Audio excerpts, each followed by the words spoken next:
है इसमें एक बड़ी खबर, जहां निकाय चुनाव के पहले चरण की मतगणना आज होनी है। पहले चरण में जो चुनाव हुए थे उसके वोटों की गिनती आज होनी है।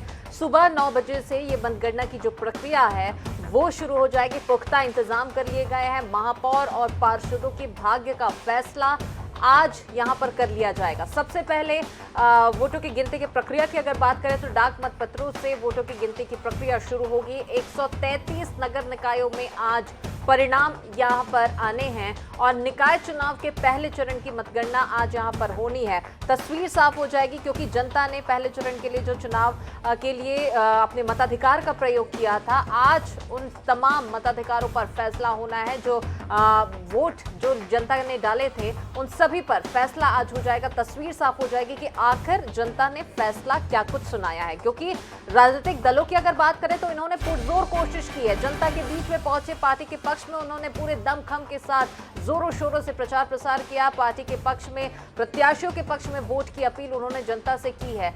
लेकिन जैसा कि अमूमन होता भी है कि राजनीतिक दलों ने तो अपना काम कर दिया प्रचार प्रसार करते हुए, लेकिन अब ये देखना होगा कि उन सभी की बातों पर जनता कितनी आती है और उन्होंने क्या फैसला लिया है, क्या निर्णय उन्होंने लिया है, क्योंकि जनता कहीं ना कहीं निर्णायक भूमिका में है और यही वजह है कि आज तस्वीर इससे स्पष्ट हो जाएगी। पहले चरण के जो चुनाव हुए थे इस पर आज स्थिति स्पष्ट हो जानी है। जनता ने जो अपना फैसला सुरक्षित रखा था आज उसका खुलासा होने जा रहा है। प्रत्याशियों की किस्मत का फैसला आज हो जाएगा कि आखिर क्या कुछ फैसला जनता ने सुनाया है। सीधी टक्कर हालांकि बीजेपी और कांग्रेस के बीच में है, लेकिन कहीं ना कहीं बागियों ने भी खेल बिगाड़ा है। कहीं कहीं पर कुछ जो अन्य राजनीतिक दल है उस पे भी कांटे की टक्कर यहां पर देखने को मिल रही है। कयास ये लगाए जा रहे हैं कि हो सकता है ऐसे कुछ जो जगह है जहां पर त्रिकोणीय मुकाबला है, बागियों ने भी कहीं ना कहीं खेल बिगाड़ रखा है। तो इस वजह से इसका जो खामियाजा है वो कहीं ना कहीं परिणामों पर भुगतना पड़ सकता है, जो वहां के जो सत्ताधीन है, जो सत्ता में सरकार है उनको।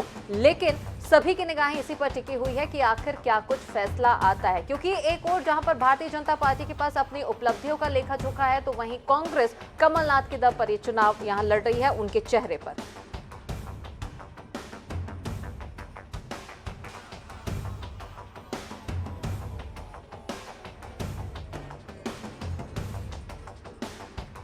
तो चलिए अब एक बार फिर से जबलपुर की ओर लिए चलते हैं आपको। संजय हमारे साथ में बने हुए हैं लगातार। संजय, आपसे जानना चाहेंगे क्या लगता है, क्योंकि जिस प्रकार से हम लगातार आपसे जानकारी भी ले रहे हैं कि बीजेपी और कांग्रेस के बीच तो कांटे की टक्कर है, लेकिन बागियों ने भी खेल बिगाड़ रखा है। समीकरण क्या कहते हैं, कैसे रुझान, जिस प्रकार से जनता का जो प्रतिक्रियाएं आती है, कहीं ना कहीं सरगर्मी काफी तेज हो जाती है जब वोटों की गिनती की प्रक्रिया होती है। उससे पहले ही एक वातावरण निर्मित हो जाता है कि किसके पक्ष में वोट जा सकता है। हालांकि अभी कुछ भी कहना जल्दबाजी होगी, लेकिन क्या लगता है जबलपुर की जनता क्या फैसला सुना सकती, कैसे समीकरण वहां पर बन रहे हैं?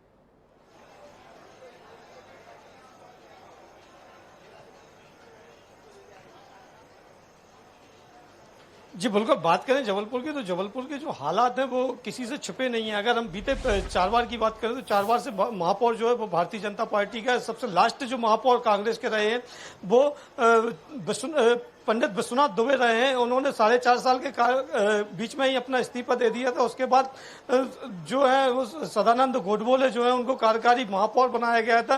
तो लगातार ये स्थितियां चली आ रही हैं और भारतीय जनता पार्टी जो है वो लगातार जीतती आ रही है। नगर में काबिज है। और अगर हम बात करें प्रदेश सरकार की तो बीते 15 साल से 18 साल से भी प्रदेश में भारतीय जनता पार्टी की सरकार है, लेकिन जिस प्रकार का विकास की अगर हम बात करें तो विकास उस गति से नहीं हो पाया है जिस गति से इसको होना चाहिए था। लेकिन कहीं ना कहीं भारतीय जनता पार्टी ने अपनी पकड़ जो है, एक कोर वोटर जो है वो बना लिया है और उसी कोर वोटर के सहारे अब भारतीय जनता पार्टी मैदान में है और अपनी जीत के प्रति आशान्वित नजर आ रही है। लेकिन कांग्रेस भी कहीं से कहीं तक कमजोर होती दिखाई नहीं दे रही है। अगर कांग्रेस की हम बात करें तो पिछले विधानसभा में 3 जबलपुर लोकल की 3 विधानसभा जो है, 4 में से 3 विधानसभा में उसने कब्जा किया था और तीनों विधानसभा में अच्छे खासे मार्जिन से उनके विधायक जीते थे। तो ये जो स्थितियां हैं ये कहीं ना कहीं कांग्रेस की ओर भी परिवर्तित करती, चूंकि बीते 4 साल से लगातार कांग्रेसी विधायक जो है वो अपने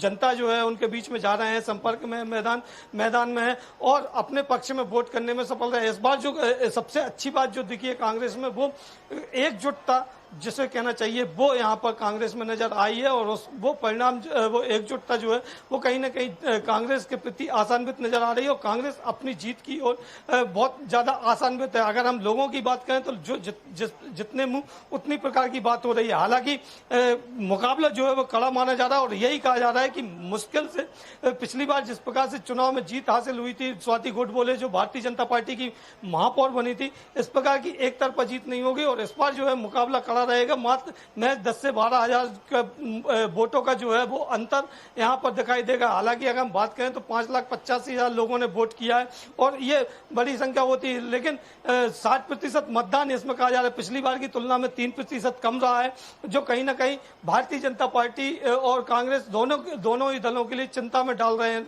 लेकिन हालात जो हैं वो स्पष्ट रूप से यही इशारा कर रहे हैं कि मुकाबला जो है वो कड़ा है। लोग जो हैं वो अन्नू को चाहते थे, लेकिन पार्टी के मतलब लोगों की अगर हम बात करें तो वो जगत बहादुर अन्नू लोकप्रिय हैं, जनता के बीच में जाते हैं, जनता के बीच में रहते हैं, और लोगों का यह भी कहना था कि अन्नू बहुत अच्छा कैंडिडेट है। लेकिन भारतीय जनता पार्टी जो है वो कैडर बेस पार्टी मानी जाती है, उसके कार्यकर्ता जो घर घर एक कार्यकर्ता है, तो कहीं ना कहीं वो भी इस चुनाव में बहुत जबरदस्त प्रभाव डालते हैं, और यही कारण है कि भारतीय जनता पार्टी जो है वो अपनी जीत की प्रति आशान्वित स्पष्ट रूप से दिख रही है, और यहां तक कि उनके प्रत्याशी जो हैं वो कह चुके हैं कि हम 1 लाख वोटों से अधिक से हम जीतेंगे। लेकिन कांग्रेस के प्रत्याशी जो जगत बहादुर अन्नू जिनसे मेरी बात हुई तो वो भी ये कह रहे हैं मां नर्मदा की कृपा हमारे ऊपर है, और हम लगातार जनता के बीच में 20 वर्षों से नगर निगम का अनुभव हमारे साथ है, लगातार जनता के बीच में हम काम कर रहे हैं, और ये काम हमारे जनता को भी दिख रहा है, और यही हमारा कारण है कि हम अपनी जीत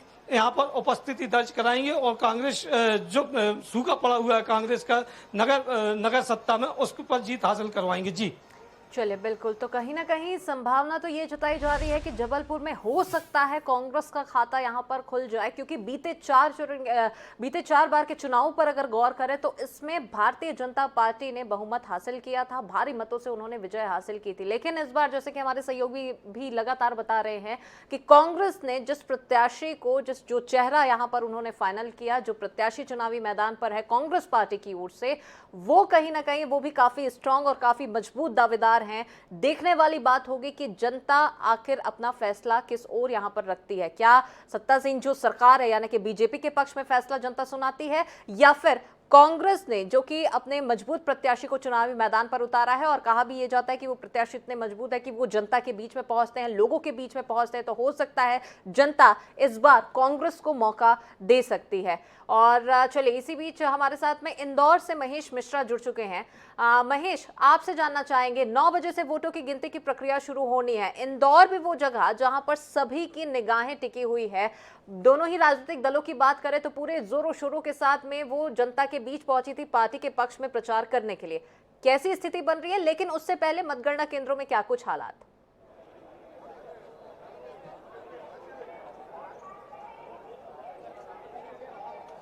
बिल्कुल, इंदौर में मतगणना जो है ईवीएम मशीन से 9 बजे शुरू होगी।